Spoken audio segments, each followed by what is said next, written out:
আমরা ওই আইনি ভিত্তি ছাড়া এবং অর্ডারের ব্যাপারে নিশ্চয়তা ছাড়া আমরা যদি সনদে স্বাক্ষর করি সেটা মূল্যহীন হবে এবং পরবর্তীতে সরকার অর্ডার আসলে কিসের প্রেক্ষিতে দিবে, কোন কি টেক্সট সেখানে থাকবে সেই নিশ্চয়তা আমরা পাচ্ছি না।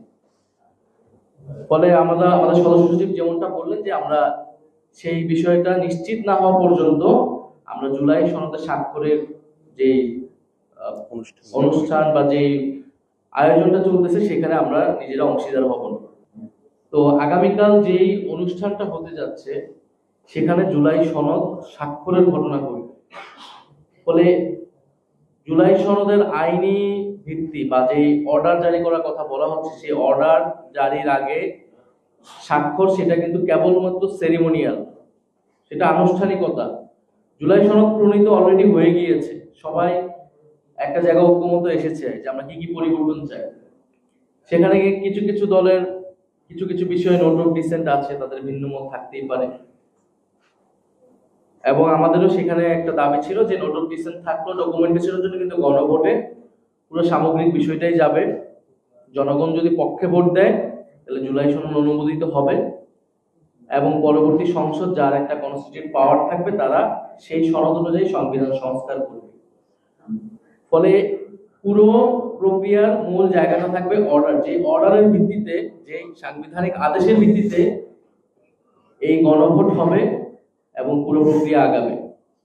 ফলে সেই জায়গায় আমরা বলেছি, গতকাল আমাদের সদস্য সচিবের নেতৃত্বে যখন প্রতিনিধি দল ঐক্যমত্য কমিশনে গিয়েছিল তারাও বলেছেন, এর আগে আমরা অনানুষ্ঠানিকভাবে সরকারকে এবং ঐক্যমত্য কমিশনকে এটা জানিয়েছি যে শুধুমাত্র একটা আনুষ্ঠানিকতা করার প্রয়োজন নেই, বরং আমরা যেটা দেখেছি ঘোষণাপত্রের সময়, জুলাই ঘোষণাপত্র কিন্তু আমাদের দাবি ছিল এটার একটা আইনি ভিত্তি থাকবে, সেটা হয়নি। জুলাই ঘোষণাপত্রের যেই টেক্সট, সেই টেক্সট নিয়ে কিন্তু এক ধরনের প্রতারণা করা হয়েছে। সেই টেক্সটটা আমাদেরকে দেখানো হয় নাই। আগে যে অংশ দেখানো হয়েছে ঘোষণাপত্র পাঠের সময় সেটা পরিবর্তিত হয়েছিল এবং সেটা অনেক কম্প্রোমাইজ একটা ডকুমেন্ট হয়েছে। সেখানে বলা হয়েছে সংসদে এটা ঠিক হবে এবং ঐতিহাসিক ন্যারেটিভের জায়গা থেকেও অনেক কিছু আসেনি গণ অভ্যুত্থানে এবং গত 16 বছরে, এটা আমরা পরবর্তী সময় সমালোচনা করেছি। ফলে আমরা আরেকটা এরকম ঘটনার সাক্ষী হতে চাই না যেটার আসলে কোনো মিনিং নাই।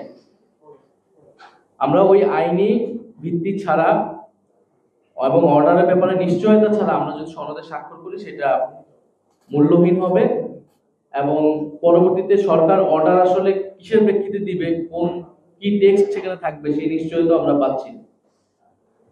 ফলে আমাদের সদস্য সচিব যেমনটা বললেন যে আমরা সেই বিষয়টা নিশ্চিত না হওয়া পর্যন্ত আমরা জুলাই সনদে স্বাক্ষরের যে অনুষ্ঠান বা যে আয়োজনটা চলতেছে সেখানে আমরা নিজেরা অংশীদার হব না।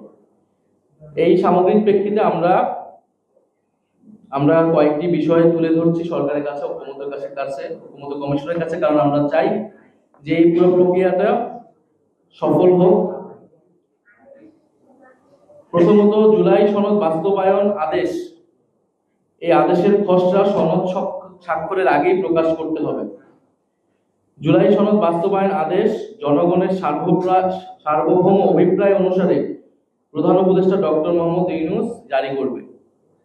অর্থাৎ আমরা বলতেছি যে জুলাই সনদ স্বাক্ষরের আগেই সনদ বাস্তবায়নের যে আদেশটা হবে সেই আদেশের খসড়াটাতে আমাদের আগে ঐক্যমত হতে হবে। তার উপর ভিত্তি করে আমরা জুলাই সনদে স্বাক্ষরের বিষয়টা বিবেচনা করব। ফলে সেই আদেশের টেক্সট যেটা তার খসড়া এবং এই আদেশটা আমরা বলেছি যে এটা ডক্টর মোহাম্মদ ইউনূস, তিনি যেহেতু জুলাই গণ অভ্যুত্থানের শক্তিতে সরকার গঠন করেছেন, যদিও পরবর্তীতে 106 এর মতামত নেওয়া হয়েছে, কিন্তু তার মূল উৎসটা, বৈধতার উৎসটা হচ্ছে জুলাই গণ অভ্যুত্থান। ফলে এই জুলাই সনদের বৈধতার উৎসটা হতে হবে জুলাই গণ অভ্যুত্থান। সেই জায়গা থেকে সেটা প্রেসিডেন্ট নয় বরং হেড অফ দি গভর্নমেন্ট হিসেবে ডক্টর মোহাম্মদ ইউনূস সেটি জারি করবেন। দ্বিতীয়ত, জুলাই সনদের 84টি বিষয় রয়েছে, সেই 84টি বিষয় একত্রে গণভোটে যাবে। গণভোটে নোট অফ ডিসেন্টের আলাদা কোনো কার্যকারিতা থাকবে না। গণভোটের প্রশ্ন কি হবে তা আগেই চূড়ান্ত করতে হবে এবং আমাদেরকে সেটা দেখাতে হবে রাজনৈতিক দলগুলোকে। তৃতীয়ত হচ্ছে, গণভোটের দ্বারা জনগণ সনদ অনুমোদন করলে অর্থাৎ সনদের পক্ষে ভোট দিলে পরবর্তীতে সংসদকে কনস্টিটিউট পাওয়ার ডেলিগেট করা হবে সনদ অনুযায়ী সংবিধান সংস্কার করার জন্য। এই দাবির সাথে মোটামুটি সবাই এখন একমত। সংস্কারকৃত সংবিধানটা 2026 সংবিধান হিসেবে পরিচিত হবে। ফলে এটাও আমাদের কাছে কিন্তু এখন স্পষ্ট হয়নি যেটা কি সংশোধনী হবে, এটা 2000 যেটা রেফারেন্স পয়েন্টটা কি হবে। ফলে আমাদের দাবি থাকবে এটা যেহেতু কনস্টিটিউট পাওয়ার ডেলিগেট করা হবে সংসদকে এবং গণভোটের মাধ্যমে জনগণের একটা অনুমোদন নেওয়া হবে, ফলে এই সংবিধানটা সংস্কারকৃত 2026 সংবিধান নামেই পরিচিতি লাভ করবে এবং রেফারেন্স পয়েন্টটা এই 2026 হবে। আমরা এই তিনটি দাবি উল্লেখ করতেছি, যে তিনটি বিষয় পরিষ্কার হওয়ার পরে জুলাই সনদ স্বাক্ষরের যে অনুষ্ঠান সেই অনুষ্ঠান হতে পারে এবং সেখানে আমরাও অংশগ্রহণ করতে স্বাচ্ছন্দ্য বোধ করব।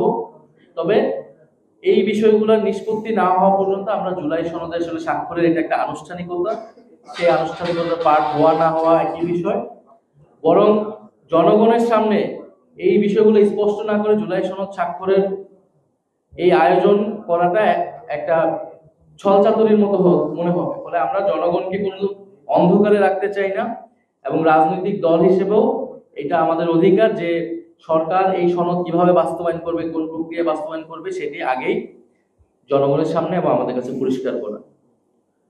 ফলে আগামীকাল যে অনুষ্ঠান, সেই অনুষ্ঠানের প্রেক্ষিতে আমাদের আহ্বান থাকবে সরকার এবং জাতীয় ঐক্যমত্য কমিশনের প্রতি যে আপনারা এই দাবিগুলো বিবেচনা করুন এবং এই দাবিগুলা শুধু আমাদের যে একক দাবি, জাতীয় নাগরিক পার্টি এরকম নয়, গতকাল অনেকগুলো দল বলেছেন এই সনদ কিভাবে বাস্তবায়ন হবে এটা নিয়ে অনেকেরই ভিন্ন মত আছে এবং অনেকের মধ্যে অস্পষ্টতা আছে। তাহলে একটা জিনিস অস্পষ্টতা রেখে সবাই এক জায়গায় এসে একটা বিশাল সেলিব্রেশনের মাধ্যমে স্বাক্ষর করার যে আয়োজন, এটার তো কোনো মিনিং রাখে না। আপনাদের যদি কোনো প্রশ্ন থাকে। তারপরে কি বলা যায়